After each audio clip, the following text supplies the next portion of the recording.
The flag of the United States of America, often referred to as the American flag, is the national flag of the United States. It consists of 13 equal horizontal stripes of red alternating with white, with a blue rectangle in the canton bearing 50 small, white, 5-pointed stars arranged in 9 offset horizontal rows of 6 stars alternating with rows of 5 stars. The 50 stars on the flag represent the 50 states of the United States of America, and the 13 stripes represent the 13 British colonies that declared independence from the Kingdom of Great Britain, and became the first states in the Union. Nicknames for the flag include the Stars and Stripes, Old Glory, and the Star-Spangled Banner. History. The design of the flag has been modified 26 times officially since 1777. The 48-star flag was in effect for 47 years until the 49-star version became official on July 4, 1959. The 50-star flag was ordered by President Eisenhower on August 21, 1959 and was adopted in July 1960.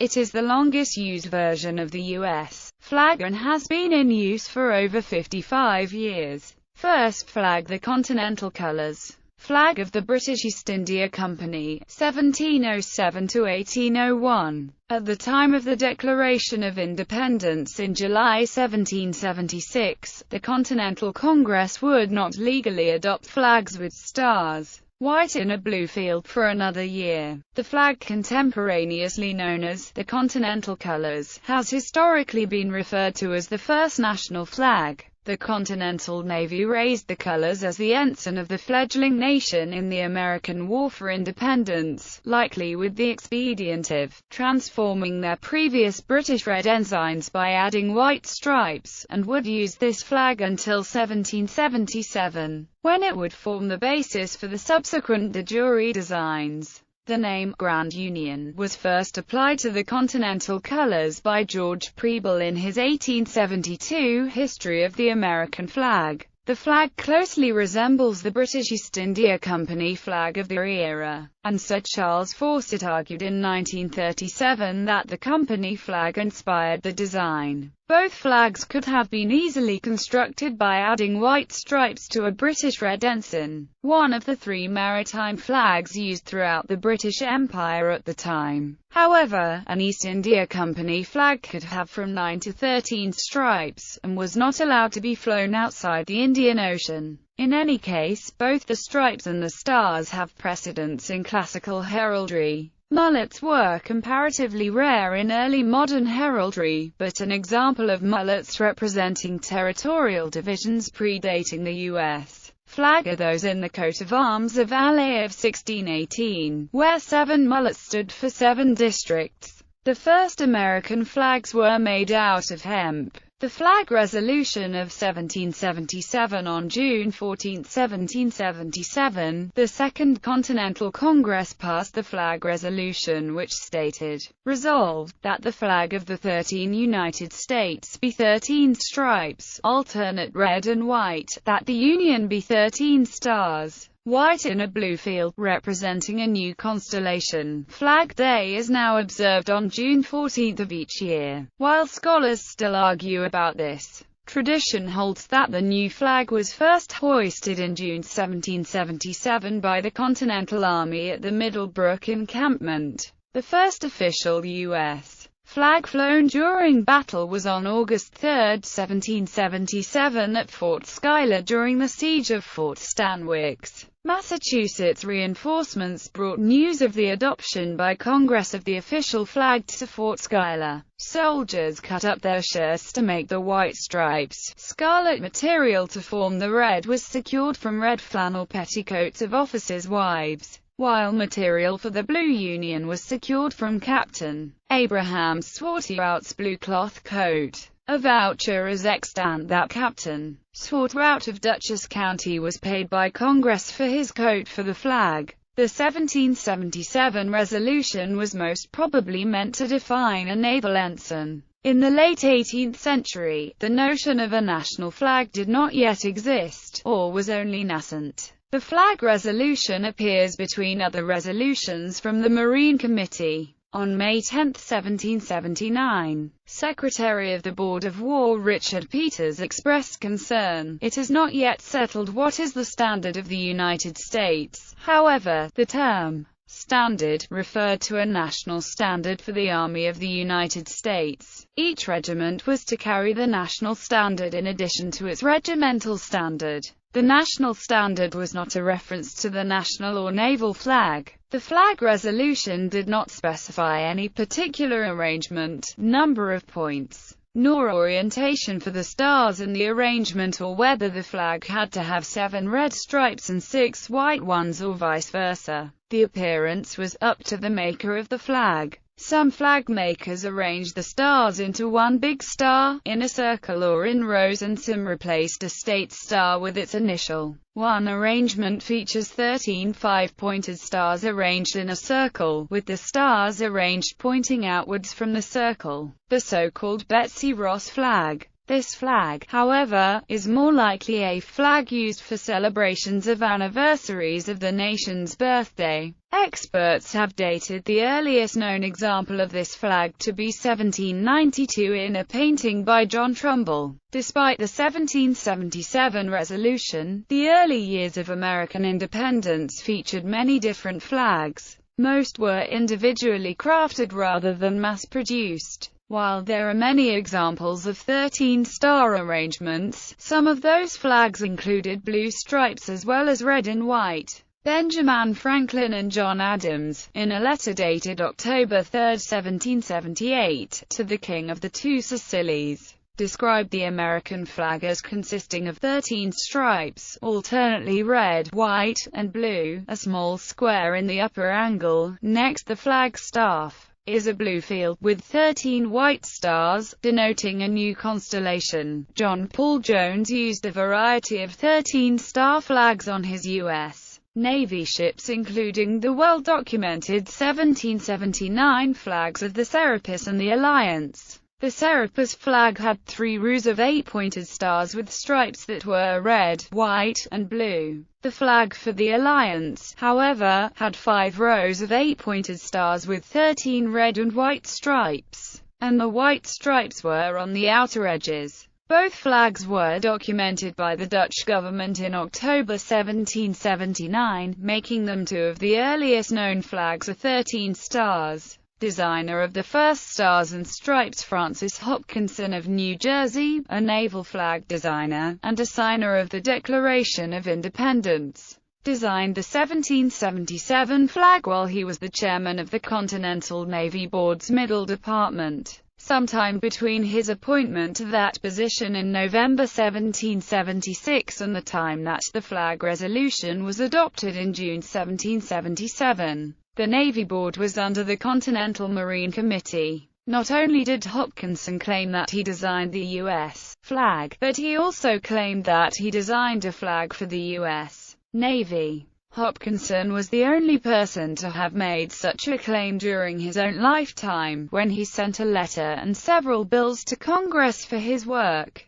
These claims are documented in the journals of the Continental Congress and George Hastings' Biography of Hopkinson. Hopkinson initially wrote a letter to Congress, via the Continental Board of Admiralty. In this letter, he asked for a quarter cask of the public wine, as payment for designing the U.S. flag, the seal for the Admiralty Board, the seal for the Treasury Board, Continental currency, the Great Seal of the United States, and other devices. However, in 3 subsequent bills to Congress, Hopkinson asked to be paid in cash, but he did not list his U.S. flag design. Instead, he asked to be paid for designing the Great Naval Flag of the United States in the first bill, the Naval Flag of the United States in the second bill, and the Naval Flag of the States in the third, along with the other items. The flag references were generic terms for the naval ensign that Hopkinson had designed, that is, a flag of 7 red stripes and 6 white ones. The predominance of red stripes made the naval flag more visible against the sky on a ship at sea. By contrast, Hopkinson's flag for the United States had 7 white stripes, and 6 red ones. In reality,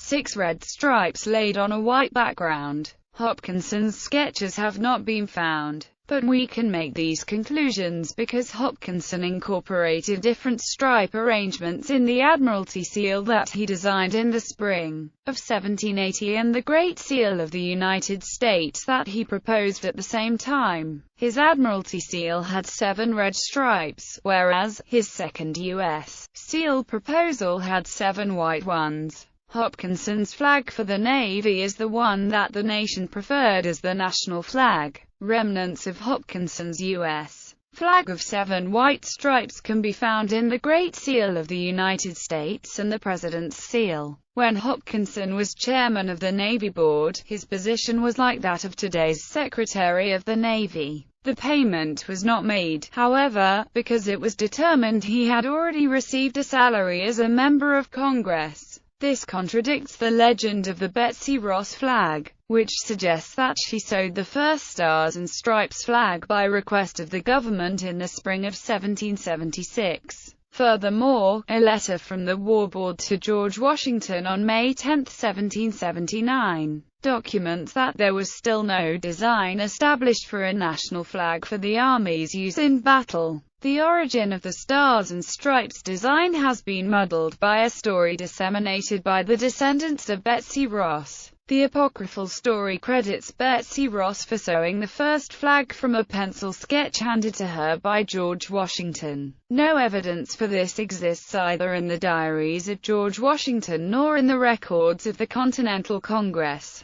Indeed, nearly a century passed before Ross' grandson, William Canby, first publicly suggested the story in 1870. By her family's own admission, Ross ran an upholstery business, and she had never made a flag as of the supposed visit in June 1776. Furthermore, her grandson admitted that his own search through the journals of Congress and other official records failed to find corroboration of his grandmother's story. The family of Rebecca Young claimed that she sewed the first flag. Young's daughter was Mary Pickers Gill, who made the Star-Spangled Banner flag. According to rumor, the Washington family coat of arms, shown in a 15th-century window of Selby Abbey, was the origin of the Stars and Stripes. Later flag acts in 1795, the number of Stars and Stripes was increased from 13 to 15. For a time the flag was not changed when subsequent states were admitted, probably because it was thought that this would cause too much clutter. It was the 15-star, 15-stripe flag that inspired Francis Scott Key to write Defense of Fort McHenry, later known as the Star-Spangled Banner, which is now the American national anthem. The flag is currently on display in the exhibition, The Star-Spangled Banner, the flag that inspired the national anthem, at the Smithsonian Institution National Museum of American History in a 2-story display chamber that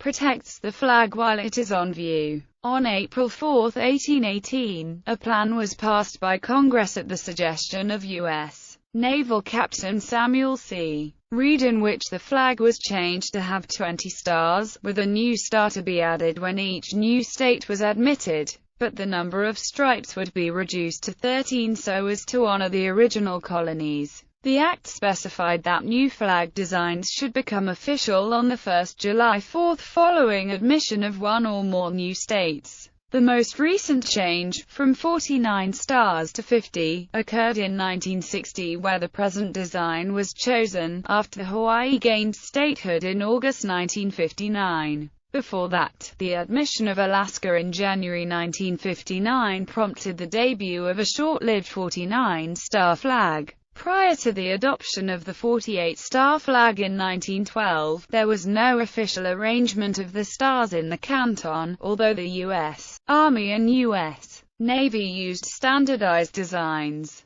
Throughout the 19th century there was an abundance of different star patterns, rectangular and circular. On July 4, 2007, the 50-star flag became the version of the flag in longest use, surpassing the 48-star flag that was used from 1912 to 1959. The flower flag arrives in Asia. The U.S. flag was brought to the city of Canton in China in 1784 by the merchant ship Empress of China, which carried a cargo of ginseng. There it gained the designation, flower flag, according to a pseudonymous account first published in the Boston Courier and later retold by author and U.S. naval officer George H. Preble. When the 13 stripes and stars first appeared at Canton, much curiosity was excited among the people. News was circulated that a strange ship had arrived from the further end of the world, bearing a flag as beautiful as a flower. Everybody went to see the Kwa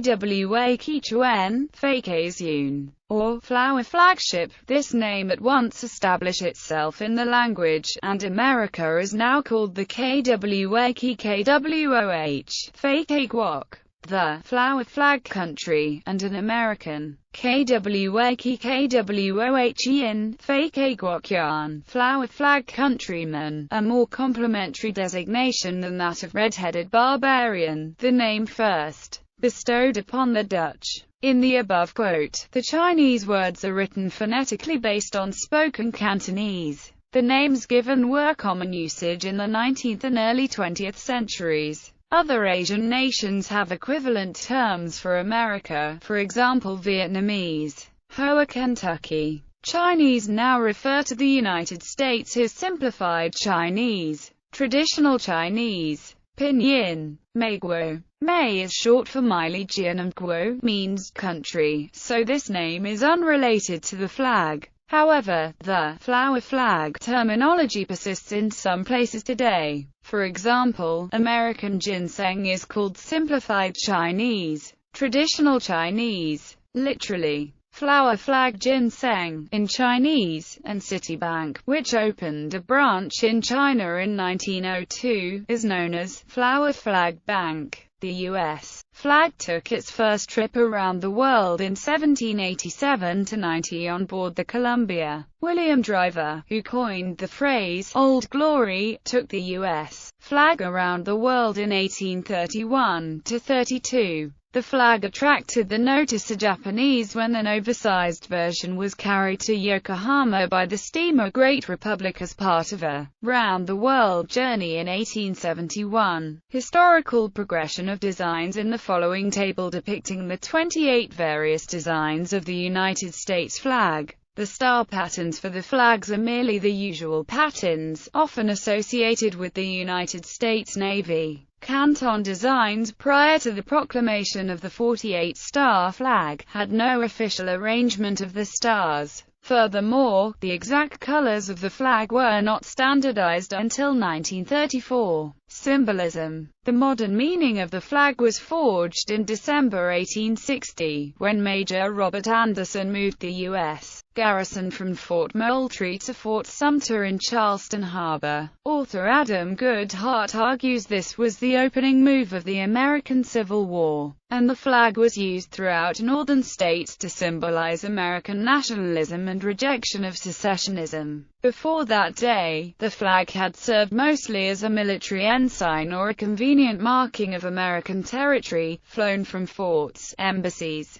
and ships, and displayed on special occasions like American Independence Day. But in the weeks after Major Anderson's surprising stand, it became something different. Suddenly the stars and stripes flew, as it does today, and especially as it did after the September 11th attacks in 2001, from houses, from storefronts, from churches, above the village greens and college quads. For the first time American flags were mass-produced rather than individually stitched, and even so, manufacturers could not keep up with demand. As the long winter of 1861 turned into spring, that old flag meant something new. The abstraction of the Union cause was transfigured into a physical thing. Strips of cloth that millions of people would fight for, and many thousands die for. Adam Goodhart. The flag of the United States is one of the nation's most widely recognized symbols. Within the United States, flags are frequently displayed not only on public buildings but on private residences.